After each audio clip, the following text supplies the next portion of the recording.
AP Nandyal జిల్లా శ్రీశైలం మల్లికార్జున స్వామి ఉచిత సర్పదర్శనం పునఃప్రారంభమైంది. దీంతో స్వామిని దర్శించుకునేందుకు భారీగా తరలివచ్చారు భక్తులు. మొదటి రోజు కావడంతో సుమారు 1200 మంది భక్తులకు ఉచిత స్పర్శ దర్శనానికి అనుమతి ఇచ్చారు అధికారులు.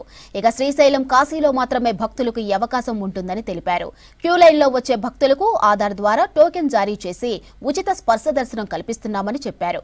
గంటకు 600 మంది చొప్పున సుమారు 2 గంటలు శ్రీ స్వామివారి ఉచిత స్పర్శ దర్శనానికి భక్తులు అవకాశం కల్పిస్తున్నామని తెలిపారు ఆలయ ఈవో శ్రీనివాసరావు.